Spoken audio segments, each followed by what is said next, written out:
Hello and welcome back to another video. Today I was having a look at this is a mystery pile of random controllers I got from Japan. So I've got controllers for a bunch of different systems. I don't really know which systems are actually in it until I open it up. So you can see it's nicely bubble wrapped. We can open it up and we can go through them and see what we've actually gotten. Let's start by cutting the tape. I think it's probably just going to be a lot of systems that no one plays, or some weird controllers. Oh, it's in a plastic bag in here as well. Probably makes it easier to put the bubble wrap on.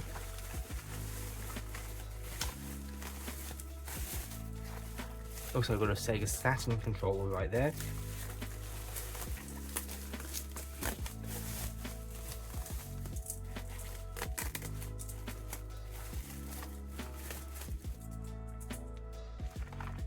Well, that's a weird looking controller. It's the ASCII UFX, so it says one-handed control, got two triggers there, B and C, down D-pad, left and right, start. So this is the Sega Saturn controller. Yes, it is.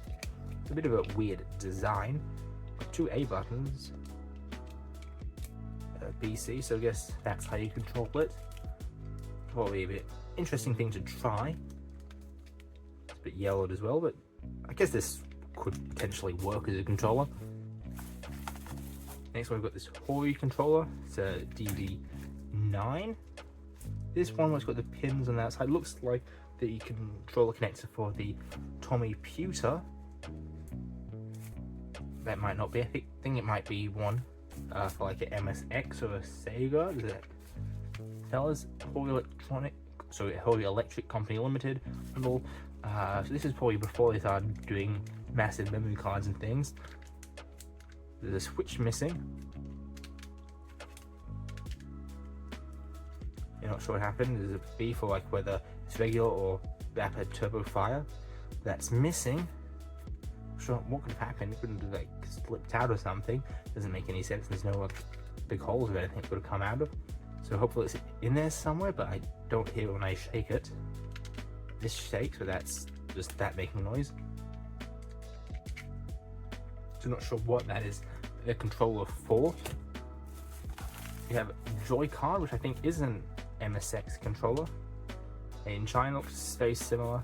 I guess it's pretty standard layout. The A and B buttons. Got the turbo things as well. This says it needs.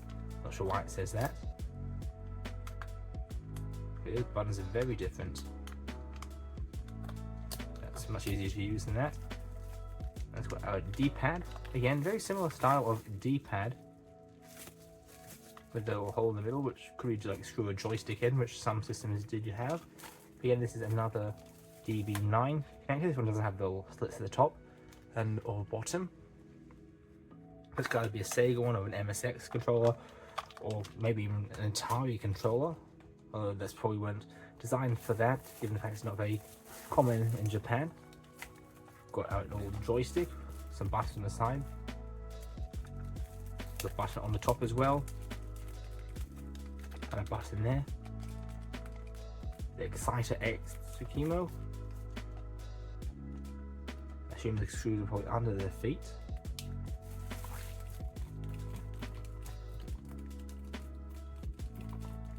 Not the best controller, but it probably works alright.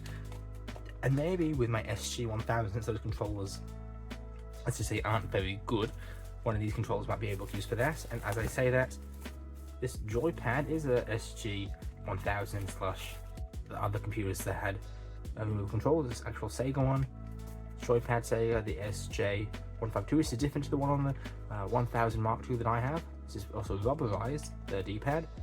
It's a bit weird feeling because that one I had is a screw hole. I think also the thing is round, and the screw hole came with a little stick so you can screw in, so you can use it like a mini joystick. This controller feels a lot better. Hopefully it plays a lot better in the system. That's good that we've gotten something that I can probably actually use. Another Joy card. This Needs brand, which is just a random brand. This one is Joy card. Got like individual parts on the D-pad. This is obviously a Hudson controller, as you can probably tell. Trigger 1 and 2. I think this is an MSX one. It's got like a action button 1 and 2. This is a bit weird, but Again, that's probably easier because I don't like using the keyboard on my MSX to play games. It's very non-user friendly because that keyboard is absolutely terrible. Let's put these a bit to the side. It's good to have something I can actually use. We have this one. It's got a giant ferrite core on this. This is a Sega Saturn controller. I've seen one with a big core like this, or any core I don't think on the Sega Saturn. But here we go, it's the Sega Saturn controller.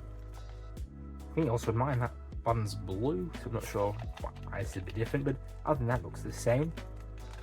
It seems just like any of my other Sega Saturn controllers, other than, you know, different coloured button and a giant thing, or a bit yellowed as well. That should work well as well. A few other things in here. It's a big one. So I guess an AC adapter of sorts. It's a Microsoft part number something AC adapter. So I'm not sure what this is for.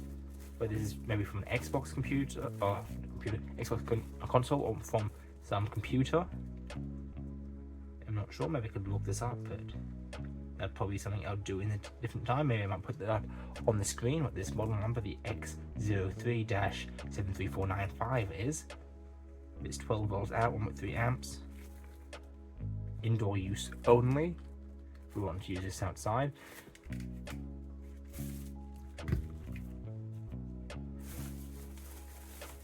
Looks like we have a Dreamcast controller. That joystick feels good. There's some other joystick. That is a very, very deep D-pad. That's not the best, it's alright. And the buttons, a bit less firm than I like, but they seem okay. They don't seem like they're very broken or anything. Start button seems good as well. And there's the connector. And apparently, I'm not sure if this is true, but the reason the Dreamcast and the original OG Duke controller on the Xbox are so similar is because some of the same people worked on both of those controllers. Obviously, you've got spots for VMU plus an extra memory card, I assume. I've never had a Dreamcast, so I can't really tell you.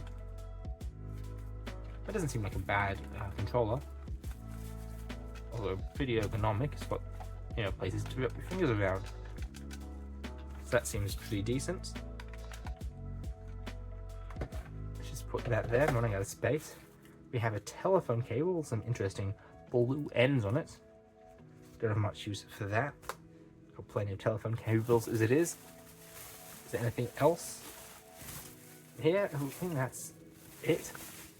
So with that, I've seen the last of the bag of random controllers, plus a random telephone cable and power supply adapter. I'll leave this video here. If you like the video, comment down below your thoughts, ideas, views, and subscribe so we see videos like this in the future.